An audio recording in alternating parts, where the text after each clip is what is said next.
जय श्री बिहारी जी की श्री राधे।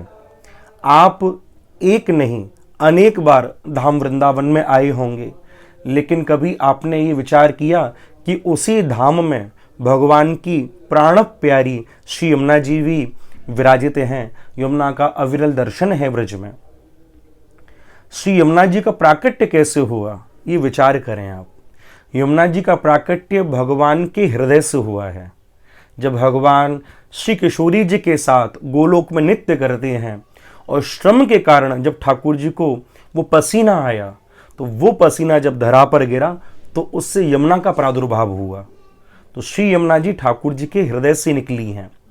इसलिए जो भगवत प्राप्त संत हैं उनका ऐसा कहना है कि यदि श्री बिहारी जी भी आपकी बात को ना सुने तो हृदय से निकली हुई यमुना का जो भक्तिमय तट है उस तट पर जाकर यदि आप अपनी बात श्री यमुना जी के आगे रखोगे तो यमुना जी हृदय से निकली हैं, इसीलिए श्री बिहारी जी के हृदय तक आपकी बात को जल्दी पहुंचा सकती हैं।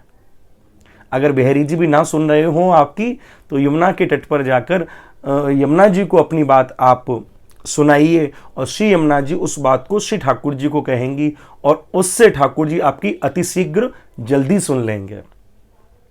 क्योंकि जितने भी भगवत प्राप्त संत हैं, सभी भगवत प्राप्त संतों ने यमुना जी का सानिध्य प्राप्त किया है।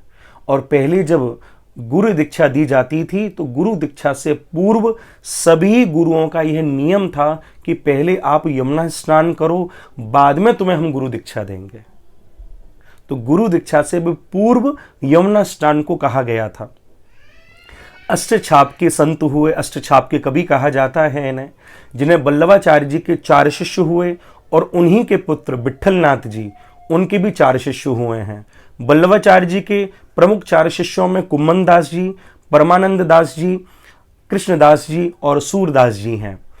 उन्हीं के पुत्र जो विट्ठलनाथ जी हैं उनके 4 शिष्य हैं, जिसमें कुम्मन दास जी, गोविंद स्वामी जी, छीत स्वामी और नंददास।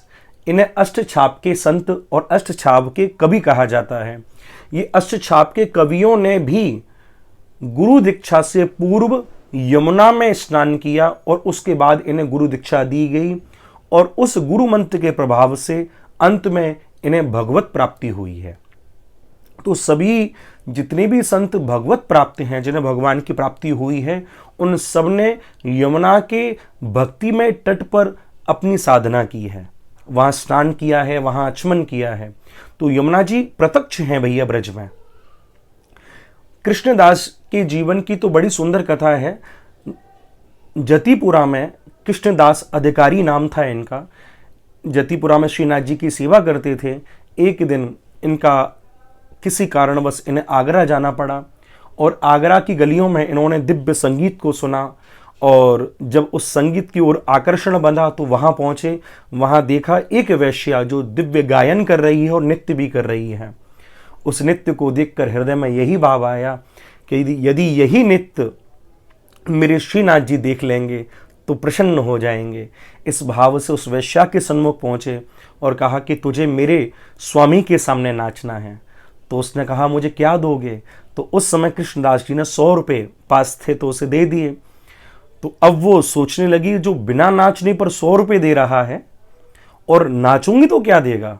तो उसने भी अपना बोरी बिस्तर बांध लिया महाराज और कृष्णदास जी के साथ जतिपुरा आ गई। उस समय सभी लोग वहां जो उपस्थित थे उन सब लोगों ने कृष्णदास जी की बड़ी निंदा की कि एक वैश्या को ले आए, लेकिन अब उसके दोष को कैसे मिटाया जाए। तो कृष्णदास जी ने सर्वप्रथम उसे यमुना में स्नान कराया और यमुना में स्नान कराने के बाद उसे ब्रजरज का टीका लगाया, मस्तक पर उसके टीका लगाया। और जब श्रीनाथ जी के दर्शन खुले तो श्रीनाथ जी के आगे उसी वैश्या ने नृत्य करना प्रारंभ किया। अविरल अद्भुत भाव से वह नृत्य करने लगी। नृत्य करते करते वह सोचने लगी कि यह तो श्री ठाकुर जी हैं, इनको मैं क्या चढ़ाऊं। कृष्णदास जी के आगे बोली कि महाराज मुझे बताओ ना, मैं क्या चढ़ाऊं इन्हें। तो कृष्णदास जी ने सोचा ये तो तू जान, तू क्या चढ़ाएगी।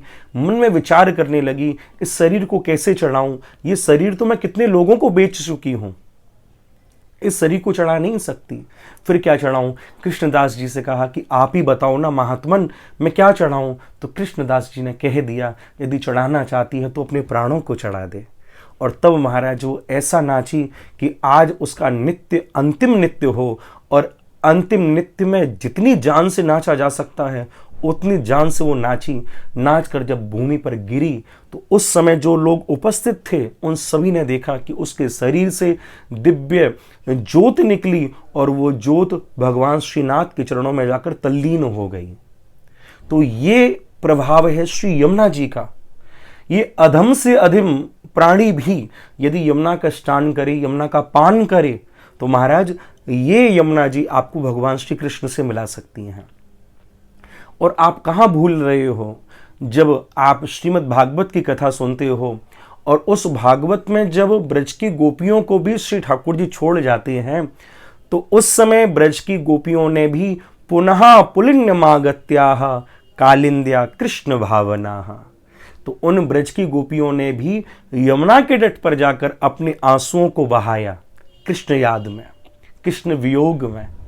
और उसका प्रभाव ये हुआ कि वही वृंदावन बांके बिहारी उन गोपियों को प्राप्त होते हैं उसी यमुना तट पर। ये महिमा श्री यमुना जी की है। आप ब्रज में आते हो, श्री बिहारी जी का दर्शन करते हो, उत्तम बात है, लेकिन ब्रज में आओ तो यमुना जी को भी दीप जलाओ, और हो सके तो यमुना का दर्शन करो, यमुना जल का पान करो। और मैं कहूँगा बिहारी जी भी ना सुन रहे हो आपकी, तो वही बात श्री यमुना जी के कानों में कह दो, क्योंकि श्री यमुना जी हृदय से निकली हैं, तो बांके बिहारी जी के हृदय तक किसी भी बात को पहुंचाने के लिए यमुना जी ही श्रेष्ठ मार्ग हैं। तो यमुना जी को वो बात कहो तो अति शीघ्र बिहारी जी आपकी सुन लेंगे और आपके जीवन में आनंद हो जाएगा। तो अद्भुत महिमा श्री यमुना जी की, जिसका बखान कोई अपनी वाणी से कर नहीं सकता। जो मति में समय बस आया वो आपको सुना रहा हूँ। हो सके तो आप इस वीडियो को अधिक से अधिक शेयर कीजिएगा। अंत में दोनों हाथ उठाकर मेरे साथ कह दो, श्री राधे श्री राधे श्री राधे।